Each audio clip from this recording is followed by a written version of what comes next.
রাতারাতি রাষ্ট্রহীন ৪২,০০০ কুয়েতির নাগরিকত্ব বাতিল করল কুয়েত সরকার।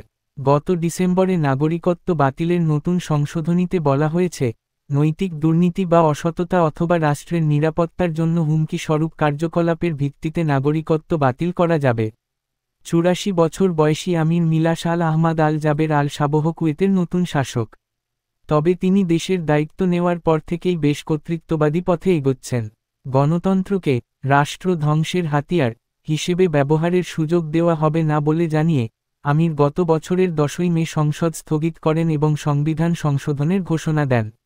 তার দাবি, দীর্ঘ কয়েক দশক ধরে রাজনৈতিক অচলাবস্থা কুয়েতকে পঙ্গু করে রেখেছে।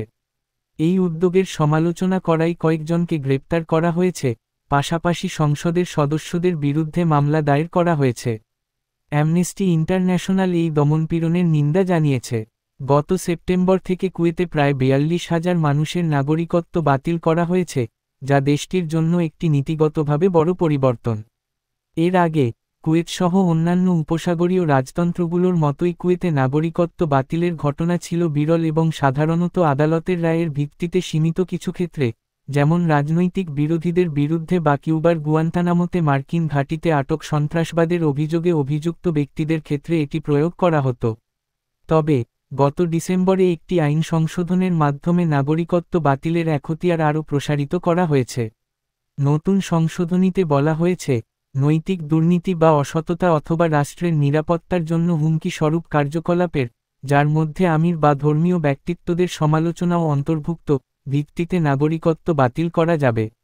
স্বরাষ্ট্রমন্ত্রীর নেতৃত্বে একটি সুপ্রিম কমিটি কুয়েতি নাগরিকত্বের বৈধ দাবিদারদের নির্ধারণের জন্য মামলাগুলো পর্যালোচনা করে।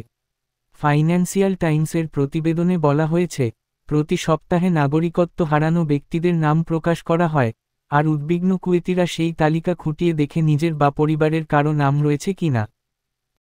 কুয়েতি বিবাহিত নারী। মার্চের ৬ তারিখে একদিনেই অন্তত ৪৬৪ জন নাগরিক তাদের নাগরিকত্ব হারিয়েছেন, যার মধ্যে ১২ জনকে অবৈধভাবে দ্বৈত নাগরিকত্ব রাখার অভিযোগে এবং ৪৫১ জনকে জালিয়াতি ও প্রতারণার জন্য দোষী সাব্যস্ত করা হয়েছে বলে মিডল ইস্ট সংবাদমাধ্যম আল মনিটর জানিয়েছে। কুয়েত দ্বৈত নাগরিকত্ব অনুমোদন করে না, তাই যারা কুয়েতি নাগরিকত্ব অর্জন করেন, তাদের অবশ্যই তাদের আগের নাগরিকত্ব ছাড়তে হয়। এসব ক্ষেত্রে বিভিন্নভাবে নাগরিকত্ব পাওয়া ব্যক্তিরা লক্ষ্যবস্তুতে পরিণত হয়েছেন। এর মধ্যে বিশেষভাবে রয়েছে কুয়েতি নাগরিককে বিয়ে করার পর নাগরিকত্ব পাওয়া নারীরা। কুয়েতি নাগরিকত্ব হারিয়ে তারা রাষ্ট্রবিহীন হয়ে পড়েছেন এবং মৌলিক অধিকার থেকে বঞ্চিত হয়েছেন।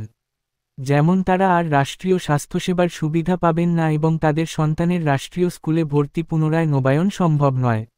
অকুয়েতিরা এই ধনী পেট্রো মোনার্কির দ্বারা প্রদত্ত উদার সামাজিক কল্যাণ সুবিধাগুলো লাভ করতে পারে না। তারা জমি মালিক হতে পারে না বা কোনো কোম্পানিতে অধিকাংশ শেয়ার ধারণ করতে পারে না। যারা তাদের নাগরিকত্ব হারিয়েছে তারা জানিয়েছে, তাদের ড্রাইভিং লাইসেন্স অবৈধ ঘোষণা করা হয়েছে বা তাদের ব্যাংক অ্যাকাউন্টে প্রবেশাধিকার সীমাবদ্ধ হয়ে গেছে। প্যারিস ডফিন বিশ্ববিদ্যালয় পিএসএল এর জাতীয় বিজ্ঞান গবেষণা কেন্দ্রের সিএনআরএস এর এক গবেষক ক্লেয়ার বেউগ্রা বলেন, এই পদক্ষেপগুলোর গতি এবং আক্রান্ত মানুষের সংখ্যা কুয়েতের ইতিহাসে অভূতপূর্ব। সরকার এলোমেলোভাবে এগিয়ে যাচ্ছে।